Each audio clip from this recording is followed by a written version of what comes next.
Hello everyone, this is Cody Lee of BlackCatBooks.org, author of I, the Dragon, Cruel and Beautiful, Rabbit Hole, and King Neo. No More Heroes. It's hard to believe that Psychonauts 2 has come out, has actually come out, because it came out on like what, a couple of days, the 25th of August, like a couple of days before No More Heroes 3. There were a handful of like shills like promoting this game, really pushing it, really trying to call it one of the best games of the year, one of the most unique platformers in a long time. A return to form for Tim Schafer, a new milestone when it comes to smaller game development. You had a lot of initial hype, but now that people have actually played the game, absolute crickets. Like the opposite of No More Heroes 3, I think. Like when people spent more and more time with No More Heroes 3, they began to fall more and more in love with it. But Psychonauts 2, I think, has alienated its core audience. I don't think there's ever going to be a sequel. I don't think there's ever going to be a follow-up. And in general, I think it's safe to say that No More Heroes is a far bigger franchise than Psychonauts. It's had several successful entries, No More a spin-off title with Travis Strikes Again, and they're generally higher quality games. No More Heroes has beaten the shit out of Psychonauts, in spite of being a game journalist darling. Like one of the most overhyped titles of 2005, like the Xbox era. Now I like the original Psychonauts, but to say it wasn't overrated is something admitting it's overrated is something that we really need to talk about, because we know that like 2007 was like a major milestone in the demographic shift when it comes to gamer culture, in which like the SJW started getting positions at game journalist magazines and stuff like that. We were seeing like stuff like BioShock being praised, Portal being praised, Mass Effect being praised for being progressive. Like there was a lot of stuff like that, but I think the early roots of that kind of mindset originated with stuff like Psychonauts, like stuff like Silent Hill 2, games that push this idea that you can have a high quality story but not have good gameplay to go along with it. When have you ever heard someone praise the general gameplay in Psychonauts? Like, typically no. Like, you have like interesting environments, you have interesting characters, like fun ideas, like from a narrative standpoint. But when it comes like the actual experience, like you have all these iffy issues. You have like the weird difficulty spike. You have like the gimmicky aspects. You have just simplistic combat, like platforming that isn't the best. Like the game is impressive in its sort of style and presentation, but doesn't really hit the mark when it comes to gameplay. Whereas something like No More Heroes, the original No More Heroes, which came out just a couple of years later, really owned both the style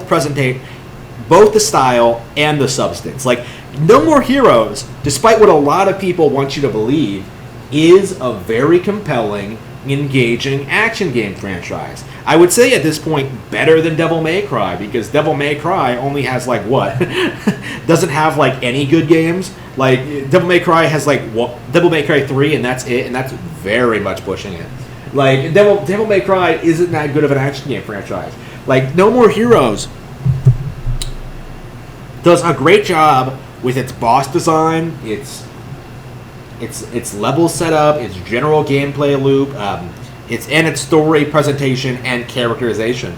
Like Travis Touchdown is probably one of the more compelling characters in gaming in recent memory. Seeing the way the character has grown and changed over the years has really moved me in a lot of ways. And I might talk about this at a later date, but Travis's character progression across the three games, in a weird way, No More Heroes 2, I think is probably better in hindsight now that 3 has kind of like added on to the story and stuff like that. We'll be talking about that in another video. But when I compare that to Psychonauts 2, right? When I compare that to Psychonauts 2, where it feels like a lot of the ideas and concepts just don't really mesh very well with what we saw in the original. Like I brought this up when I played the game. I talked about like how Raz's family situation doesn't make any sense. I talked about like how the Psychonauts HQ doesn't make any sense. There are all these characters, all these ideas that like come off as if they could work if they were in better hands. But as we all know, Tim Schafer is a shell of his former self, relying on Kickstarter money to get any projects off the ground. Psychonauts 2 is probably going to be the last relevant game that Schafer ever puts out.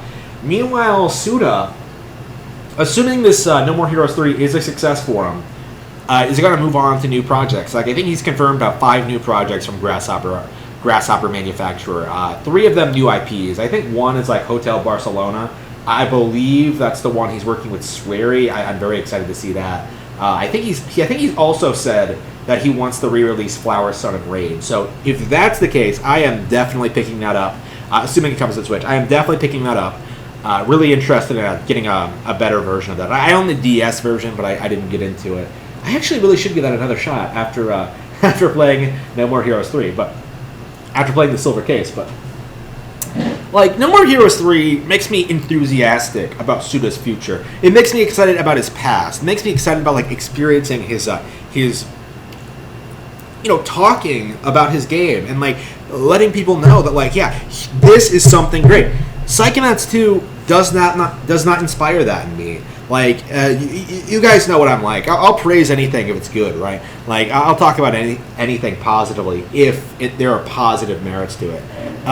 There are no positives to Psychonauts 2. Like, it was a Kickstarter game that fell way short of its original. That already was deeply flawed in its design and its and like general gameplay. Like, there was a lot of problems with the original Psychonauts that I don't feel were addressed with Psychonauts 2.